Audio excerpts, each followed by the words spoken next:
আসসালামু আলাইকুম প্রিয় দর্শক, সবাইকে স্বাগত জানাচ্ছি এনএমডি নিউজ বিডি এর আজকের আয়োজনে। শুরুতেই সংবাদ শিরোনাম। প্রথমেই জানিয়ে দিব, এদিকে ২৬শে মার্চেই মরণ কামড় দিল আওয়ামী লীগ। একে একে ফেঁসে গেলেন সাবেক উপদেষ্টা ড ইউনূস ও জাহাঙ্গীর আলম। এবার তারেক রহমানকে চেপে ধরল ভারত। অবশেষে পর্দার আড়ালে শেখ হাসিনার বাজিমাত। এবার জানিয়ে দিব, বাংলাদেশের রাজনৈতিক অঙ্গনে হঠাৎ করে তীব্র চাঞ্চল্য সৃষ্টি হয়েছে। ২৬ মার্চেই দেশে ফিরছেন শেখ হাসিনা। রাজনীতিতে নতুন সমীকরণ। এতক্ষণ শুনছিলেন সংবাদ শিরোনাম, এখন থাকছে বিস্তারিত। তার আগে ভিডিওটিতে একটি লাইক দিয়ে কমেন্ট করে জানিয়ে দিন আপনি আমাদের ভিডিওটি কোন জেলা থেকে দেখছেন বা শুনছেন। বাংলাদেশের রাজনীতির বর্তমান প্রেক্ষাপট দিন দিন আরও জটিল ও নাটকীয় হয়ে উঠছে। ২৬শে মার্চ, যে দিনটি বাংলাদেশের স্বাধীনতার ইতিহাসে অত্যন্ত গুরুত্বপূর্ণ, সেই দিনকে ঘিরে নতুন করে রাজনৈতিক উত্তেজনা, শক্তি প্রদর্শন এবং পাল্টাপাল্টি অভিযোগের ঘটনা সামনে এসেছে। বিভিন্ন রাজনৈতিক শিবির নিজেদের অবস্থান শক্ত করতে মরিয়া হয়ে উঠেছে, যার ফলে দেশের রাজনৈতিক অঙ্গন এখন এক অনিশ্চয়তার দিকে এগোচ্ছে। একদিকে আওয়ামী লীগের সমর্থকদের মধ্যে নতুন করে সংগঠিত হওয়ার প্রবণতা দেখা যাচ্ছে। রাজপথে তাদের উপস্থিতি এবং শক্তি প্রদর্শন অনেক ক্ষেত্রেই আইনশৃঙ্খলা বাহিনীর জন্য চ্যালেঞ্জ হয়ে দাঁড়িয়েছে। অনেক জায়গায় দাবি করা হচ্ছে, বিপুল সংখ্যক কর্মী সমর্থক রাস্তায় নেমে এসেছে এবং তারা নিজেদের রাজনৈতিক অবস্থান পুনঃপ্রতিষ্ঠার চেষ্টা করছে। এই পরিস্থিতিতে প্রশাসনের ভূমিকা নিয়েও নানা প্রশ্ন উঠছে। তারা কি পরিস্থিতি নিয়ন্ত্রণে সক্ষম, নাকি রাজনৈতিক চাপে সীমাবদ্ধ হয়ে পড়ছে? অন্যদিকে দেশের শীর্ষ রাজনৈতিক ব্যক্তিত্বদের নিয়ে নতুন করে আলোচনা শুরু হয়েছে। বিশেষ করে শেখ হাসিনাকে কেন্দ্র করে নানা গুঞ্জন ছড়িয়ে পড়ছে। তার রাজনৈতিক ভবিষ্যৎ, নেতৃত্বে ফিরে আসার সম্ভাবনা এবং দলের ভেতরে নতুন সমন্বয়, এসব বিষয় এখন আলোচনার কেন্দ্রবিন্দুতে। অনেকেই মনে করছেন, আওয়ামী লীগের ভেতরে নেতৃত্বের পরিবর্তন বা পুনর্গঠন হতে পারে, যেখানে নতুন একটি সমন্বয় টিম গঠনের সম্ভাবনাও উড়িয়ে দেওয়া যাচ্ছে না। এদিকে বিরোধী রাজনীতির ক্ষেত্রেও কম উত্তেজনা নেই। তারেক রহমানকে ঘিরে বিভিন্ন অভিযোগ ও আন্তর্জাতিক প্রভাবের বিষয়টি সামনে আসছে। বলা হচ্ছে, আঞ্চলিক রাজনীতিতে ভারতের ভূমিকা এবং বাংলাদেশের অভ্যন্তরীণ রাজনীতিতে তার প্রভাব নিয়ে নতুন করে বিতর্ক তৈরি হয়েছে।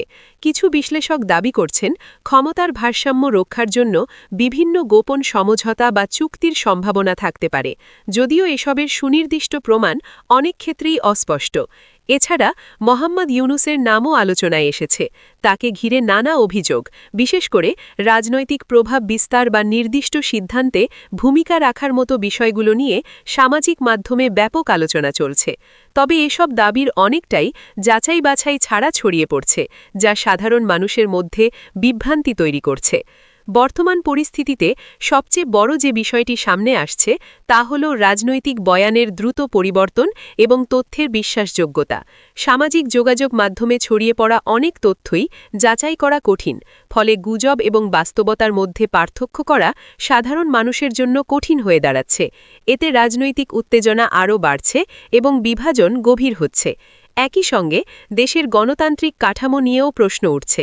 নির্বাচন, বিচার ব্যবস্থা এবং রাজনৈতিক স্বাধীনতা, এসব বিষয় নিয়ে বিভিন্ন পক্ষ থেকে ভিন্ন ভিন্ন বক্তব্য আসছে।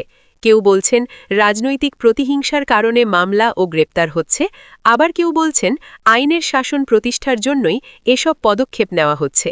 এই পুরো পরিস্থিতির মধ্যে সবচেয়ে গুরুত্বপূর্ণ বিষয় হল স্থিতিশীলতা। দেশের অর্থনীতি, নিরাপত্তা এবং আন্তর্জাতিক সম্পর্ক সবকিছুই স্থিতিশীলতার উপর নির্ভরশীল। যদি রাজনৈতিক সংঘাত আরও বাড়ে, তাহলে তা দেশের সামগ্রিক উন্নয়নকে বাধাগ্রস্ত করতে পারে। সবশেষে বলা যায়, বাংলাদেশের রাজনীতি বর্তমানে এক গুরুত্বপূর্ণ মোড়ে দাঁড়িয়ে। বিভিন্ন পক্ষের মধ্যে সমঝোতা, সংলাপ এবং দায়িত্বশীল আচরণ ছাড়া এই সংকট থেকে উত্তরণ কঠিন হবে। সাধারণ জনগণের প্রত্যাশা একটি শান্তিপূর্ণ, স্থিতিশীল এবং গণতান্ত্রিক বাংলাদেশ, যেখানে রাজনৈতিক মতভেদ থাকলেও তা সহিংসতা বা অস্থিতিশীলতায় রূপ নেবে না। বাংলাদেশের রাজনৈতিক অঙ্গনে সাম্প্রতিক সময়ে এক ধরনের তীব্র উত্তেজনা ও আলোচনার পরিবেশ তৈরি হয়েছে। এর কেন্দ্রে রয়েছেন সাবেক প্রধানমন্ত্রী ও আওয়ামী লীগ সভাপতি শেখ হাসিনা।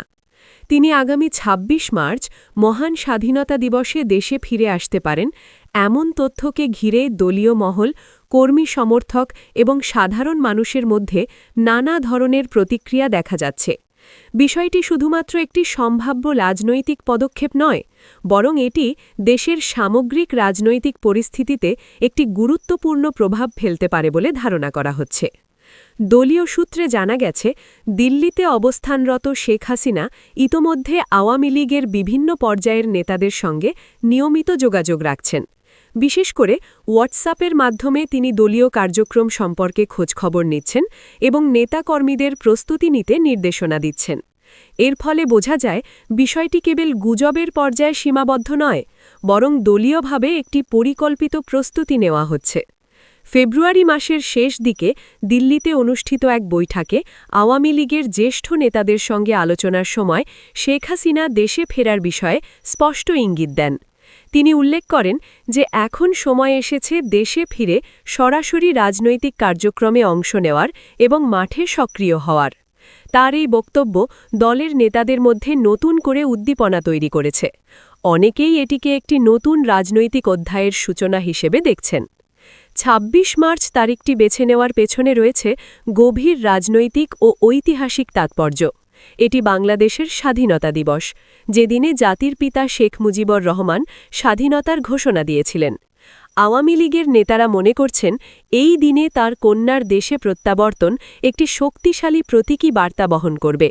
এটি স্বাধীনতার চেতনা, গণতন্ত্র এবং রাজনৈতিক ঐতিহ্যের ধারাবাহিকতার একটি প্রতিফলন হিসেবে উপস্থাপিত হতে পারে। দলীয় নেতাদের বক্তব্য অনুযায়ী দেশে ফিরে শেখ হাসিনা প্রথমে গোপালগঞ্জের টুঙ্গিপাড়ায় অবস্থিত বঙ্গবন্ধু সমাধিসৌধে শ্রদ্ধা নিবেদন করবেন। এরপর ঢাকায় এসে রাজনৈতিক কর্মসূচি শুরু করার পরিকল্পনা রয়েছে। এই ধারাবাহিকতা দলের জন্য একটি সুসংগঠিত ও প্রতীকী সূচনা হিসেবে বিবেচিত হচ্ছে। এরই মধ্যে আওয়ামী লীগের নেতাকর্মীরা ঢাকাসহ দেশের বিভিন্ন জেলায় ছোট ছোট সমাবেশ, প্রস্তুতি সভা এবং সাংগঠনিক কার্যক্রম শুরু করেছেন।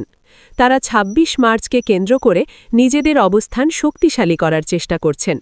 সামাজিক যোগাযোগ মাধ্যমেও বিষয়টি ব্যাপকভাবে আলোচিত হচ্ছে। হাসিনা 26, প্রত্যাবর্তন দিবস ইত্যাদি বিভিন্ন হ্যাশট্যাগ ব্যবহার করে সমর্থকরা তাদের উচ্ছ্বাস প্রকাশ করছেন। তবে এই সম্ভাব্য প্রত্যাবর্তন নিয়ে সবার প্রতিক্রিয়া একরকম নয়। সমর্থকরা এটিকে একটি ইতিবাচক এবং প্রয়োজনীয় পদক্ষেপ হিসেবে দেখছেন। তাদের মতে, শেখ হাসিনার উপস্থিতি দেশের রাজনৈতিক স্থিতিশীলতা ফিরিয়ে আনতে সহায়ক হতে পারে এবং দলের নেতৃত্বকে আরও সুসংহত করবে। অন্যদিকে বিরোধী মহল এ বিষয়ে সমালোচনামূলক অবস্থান নিয়েছে। তারা মনে করছে এটি রাজনৈতিক উত্তেজনা আরও বাড়িয়ে দিতে পারে। সাধারণ জনগণের মধ্যেও মিশ্র প্রতিক্রিয়া দেখা যাচ্ছে। একদিকে অনেকেই আগ্রহ নিয়ে বিষয়টি পর্যবেক্ষণ করছেন, অন্যদিকে কেউ কেউ আশঙ্কা প্রকাশ করছেন যে এর ফলে দেশের রাজনৈতিক পরিস্থিতি আরও অস্থির হয়ে উঠতে পারে।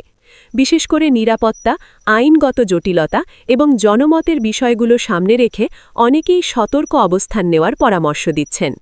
রাজনৈতিক বিশ্লেষকদের মতে, শেখ হাসিনার সম্ভাব্য প্রত্যাবর্তন বাংলাদেশের রাজনীতিতে একটি নতুন সমীকরণ তৈরি করতে পারে। এটি কেবল একটি ব্যক্তির ফিরে আসা নয়, বরং একটি বড় রাজনৈতিক শক্তির পুনরায় সক্রিয় হওয়ার ইঙ্গিত বহন করে। এর ফলে ক্ষমতার ভারসাম্য, দলীয় কৌশল এবং ভবিষ্যৎ রাজনৈতিক গতিপ্রকৃতিতে পরিবর্তন আসতে পারে। সবকিছু মিলিয়ে বলা যায়, ২৬ মার্চকে কেন্দ্র করে তৈরি হওয়া এই পরিস্থিতি বাংলাদেশের রাজনৈতিক অঙ্গনে একটি গুরুত্বপূর্ণ মোড় নির্দেশ করছে। শেখ হাসিনা দেশে ফিরবেন কিনা তা এখনও চূড়ান্তভাবে নিশ্চিত নয়। তবে এ নিয়ে যে আলোচনা, প্রস্তুতি ও প্রতিক্রিয়া তৈরি হয়েছে তা দেশের রাজনৈতিক বাস্তবতায় একটি বড় প্রভাব ফেলছে। আগামী দিনগুলোতে এই বিষয়টি কিভাবে এগোয় সেটিই এখন সবার নজরে।